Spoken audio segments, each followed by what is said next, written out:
ఇంకోటి వక్ఫ్పై డి నేడే లోక్సభలో బిల్లు చర్చకు 8 గంటల కేటాయింపు.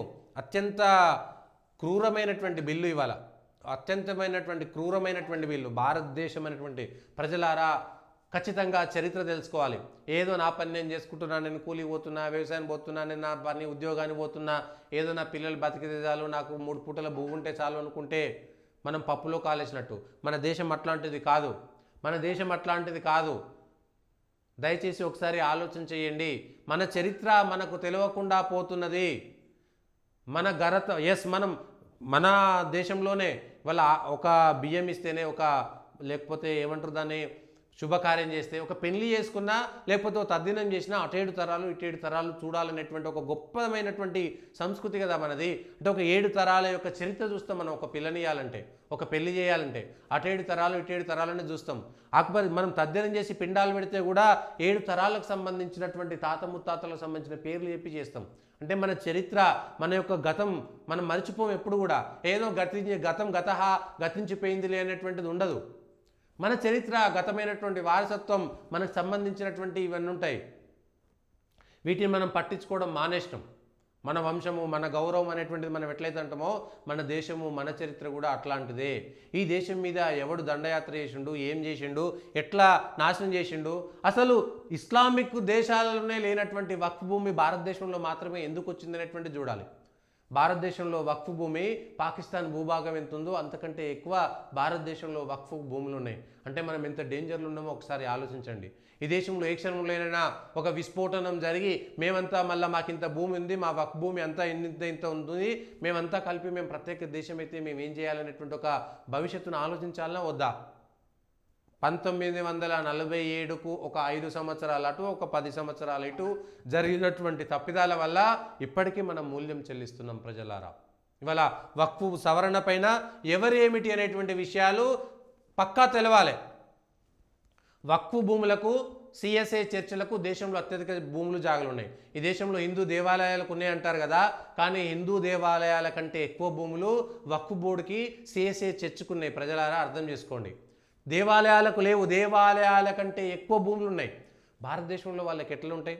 బ్రిటిష్ వాడు రాకముందు, పోర్చుగీస్ వాడో, డచ్ వాడో రాకముందు ఈ దేశంలో క్రిస్టియన్లే లేరు. వాడోడో బాబరో, గజనీయో, గోరియో, నా కుక్కలు నా కొడుకులు ఈ దేశంలోకి రాకముందు ఈ దేశంలో ముస్లిం అనేటువంటి లేడు కదా. మరి అప్పుడు లేనటువంటి భూమి ఇప్పుడు ఎందుకు వచ్చింది? వాడంతా కబ్జాదారుడు అన్నట్టే కదా. మనం కబ్జా, మన దేశంలో ఇప్పుడు ఫర్ ఎగ్జాంపుల్ మనకి 1 ఎకరం ఉంది, ఎవడో కబ్జా చేసిండు, వాడు 20 ఏళ్ళున్నా 50 ఏళ్ళున్నా కబ్జానే కదా. ఎన్నటికైనా నా తర్వాత తరం వారసులైనా సరే అది నువ్వు కబ్జా చేసినవారు అనేటువంటి మాటే చెప్తారు కదా. ఇట్లా ఇవన్నీ కబ్జాకు సంబంధించింది, భారతదేశాన్ని కబ్జా చేసినటువంటి వాళ్ళే. దయచేసి అర్థం చేసుకోండి ప్రజలారా. నిష్పక్షపాతమైనటువంటివి చర్చ జరగాలి. మీకు ఇదంతా ప్రజల్లోకి వెళ్ళాలి. సాధారణంగా రోజువారీ కూలీలకు వెళ్ళేటువంటి ఒక రైతుకు కూడా తెలవాలి. ఇతరులకు మాత్రం జెరూసలంలో ఏం జరుగుతుందో, లేకపోతే పాలస్తీనా ఇజ్రాయెల్ గొడవలేంటో కూడా చిన్న చిన్న పిల్లలకు, అవతల వాళ్ళకి తెలుస్తాయి. కానీ మన దేశం గురించి, మన గత చరిత్ర గురించి, మన మోసపోయిన విధానం గురించి మన పిల్లలకి, మనకు ఏం లేదు. ఏమైనా ఉద్యోగం చేయాలి, ఇంత సంపాదించుకోవాలి, తినాలి, ఇంట్లో వండుకోవాలి, లేవాలి. జీవితం అంటే ఇదేనా? జీవితం అంటే ఇదేనా? ఏదో సినిమాలో ఏదో ఒక డైలాగ్ గుర్తొస్తుంది, ఏదో ఉంటుంది, పడమటి సంధ్యారాగమో ఏదో. అమెరికాకు పోతారు అప్పట్లో. అమెరికాకు పోయి ఆయన వచ్చి అమెరికాలో ఉండి ఈ దరిద్ర దేశం, ఈ దేశంలో మొత్తం తినాలే తాగాలే పండుకోవాలి, తినాలే తాగాలే పండుకోవాలి, ఓ పండుగ లేదు, ఓ పబ్బం లేదు, ఓ కుటుంబం లేదు, ఒక మంచి లేదు, ఒక మర్యాద లేదు అని కోప్పడుకుంటూ వెళ్ళిపోతుంటాడు. శ్రీరామనవమి వస్తే శ్రీరామనవమి ఉత్సవాలు చేసుకోలేనటువంటి పక్షంలో. అది భారతదేశం యొక్క గొప్పతనం. ఇవి వేరే దేశాలు ఇక్కడికి వచ్చిన తర్వాత కాపీ కొట్టినవి తప్ప ఇంకొకటి కాదు. వక్ఫ్ బోర్డుకు సంబంధించినటువంటి కీలకమైనటువంటి దాంట్లో ఏ రాజకీయ నాయకుడు ఎవడో, ఈ రాజకీయ నాయకులు ఇవాళ వక్ఫ్ బిల్లు సవరణ బిల్లుకి మద్దతు ఇవ్వనటువంటి వాళ్ళు దేవాలయాలను మాత్రం అప్పనంగా ప్రభుత్వంలో పెట్టడానికి ఒప్పుకుంటున్నారు. మరి ఈ రాజకీయ పార్టీలను నిలదీయాల్సినటువంటి అవసరం ఉందా లేదా? అవును రబై, మా దేవాలయాలను నువ్వు ప్రభుత్వంలో పెట్టినావు కదా, చర్చిలని, మసీదులని, గురుద్వారాలని, మిగిలినటువంటి వాటిని కూడా ప్రభుత్వంలో ఎందుకు పెట్టలేదు? ఇదేనా సెక్యులరిజం అని మన ప్రజలు ప్రశ్నించాల్సినటువంటి సమయమా కాదా? అది ఏ రాజకీయ పార్టీ అయినా సరే, వైసీపీయా, జనసేననా, డిఎంకేనా, ఏడీఎంకేనా, తెలుగుదేశమా, బీజేపీయా, కాంగ్రెసా, అది తృణమూల్ కాంగ్రెసా, ఎవడైతే వక్ఫ్ బిల్లు సవరణ బిల్లును వ్యతిరేకిస్తున్నాడో వాళ్ళందరూ, అది ఎన్డీఏ భాగస్వామి కానీ, యూపీఏ భాగస్వామి కానీ, ఏ పక్షం కానీ, అటు ఇటు కానోడు కానీ, అన్ని ఉన్నోడు కానీ, లేనోడు కానీ, ఖచ్చితంగా ప్రతి రాజకీయ నాయకుడిని, అది ఏ పార్టీ అయినా సరే, భారతదేశ భావజాలం ఉందా, విదేశీ భావజాలం ఉందా, విదేశీ సిద్ధాంతాలు ఉన్నాయా, విదేశీలో ఫోటోలు పెట్టుకునేటువంటి పార్టీలా పక్కన పెడితే, హిందువుల యొక్క దేవుళ్ళపైన మాట్లాడేటువంటి వాడు, హిందువుల యొక్క దేవుళ్ళని ప్రభుత్వంలో పెట్టినటువంటి వాడు, కానీ అవతల వాళ్ళను మాత్రం పెట్టొద్దనడం అనేటువంటిది వివక్షణ కాదా? అంటే ఈ దేశంలో హిందువులపైన కుట్ర సాగిందా లేదా?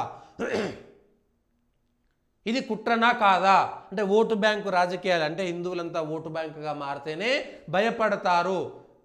వీళ్ళందరినీ ఒక్కటి కాకుండా కులాల పేరు మీద చీల్చేసి ఆల్రెడీ ఉన్నది దాన్ని చేసేస్తుంటారు. ఇవాళ వక్ఫ్ బోర్డు సవరణ బిల్లు తర్వాత నితీష్ మద్దతు ఇస్తాడా, ఎవరేంటి అనేటువంటి విషయాలు బయటకు వస్తాయి.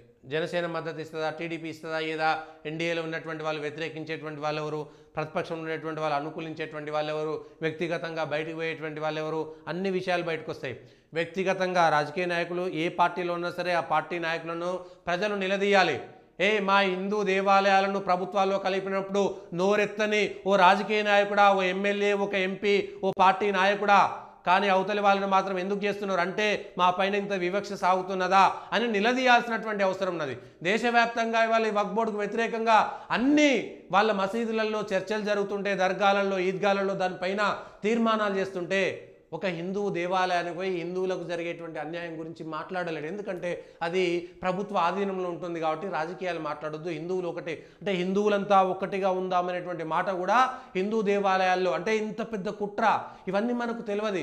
ఏ దేవాలయానికి వెళ్ళినా, యాదగిరిగుట్టకి వెళ్ళి వాళ్ళ హిందువులంతా రండి కలిసి ఉందాం, మనకు జరిగేటువంటి అన్యాయాన్ని ఎదుర్కొందాం, హిందూ దేవాలయాలను కాపాడుకుందాం, హిందూ భూములను కాపాడుకుందామని ఒక యాదగిరిగుట్ట దేవాలయంలోనో ఒక తిరుపతిలోనో మనం మీటింగ్ పెట్టగలుగుతామా? కానీ ఒక మసీదులో ముస్లింలంతా కలిసి ముస్లింలకు జరిగేటువంటి అన్యాయాన్ని మాట్లాడగలుగుతారు. ఒక చర్చిలో లేకపోతే వాళ్ళకు సంబంధించినటువంటి ప్రార్థనా స్థలాలలో ఖచ్చితంగా వాళ్ళు మాట్లాడగలుగుతారు. హిందువులారా ఒకసారి ఆలోచించండి, ఇదేనా సెక్యులరిజం అంటే? అంటే హిందువులకు ఉన్నటువంటి ప్రాథమిక హక్కులన్నిటిని కూడా మొత్తం ప్రభుత్వం చేతిలోకి తీసుకొని హిందువులైన మొత్తం రెండవ శ్రేణి పౌరులుగా చేస్తున్నటువంటి విషయాలను గమనించాల్సినటువంటి అవసరం ఉంది. ప్రజలు కూడా చూడాల్సినటువంటి అవసరం ఉన్నది. ఈ విషయంలో వాళ్ళలో వాళ్ళు కూడా అహ్మదీయులు, సున్నీలు, షియాలు, ఇంకెవరో పఠాన్లు, విఠాన్లు వాళ్ళలో కూడా ఉన్నాయి కొన్ని కులాలు. ముస్లింలలో కులాలు లేవనుకోండి, ఆ కులాలలో కొందరు మాత్రమే ఈ షరియా అని పేరు మీద లేకపోతే ఈ వక్ఫ్ బోర్డు పేరు మీద పెత్తనం చేస్తున్నారు. కావాలి వక్ఫ్ బోర్డు కూరలు తీసేయాలి, ముస్లింలలో ఉన్నటువంటి అందరిని కూడా రానేరు ఈ వక్ఫ్ బోర్డులలో. దానిపైన కూడా చర్చ జరుగుతుంది. ఈ బిల్లు పాస్ అయిన తర్వాత పాత వక్ఫ్ బోర్డు బిల్లులో ఏమున్నది, కొత్త వక్ఫ్ బోర్డు బిల్లులో ఏమున్నది, గతంలో వక్ఫ్ బోర్డు ఏం చేసింది, కొత్తగా వచ్చినటువంటి వక్ఫ్ బోర్డు ఏమవుతుంది అనేటువంటి విషయాలని కూలంకషంగా మరొక వీడియో చేసుకుందాం. అది సపరేట్ వీడియో మాత్రం చేసుకుందాం మిత్రులారా. అది కూడా ఆలోచించాల్సినటువంటి అవసరం ఉన్నది.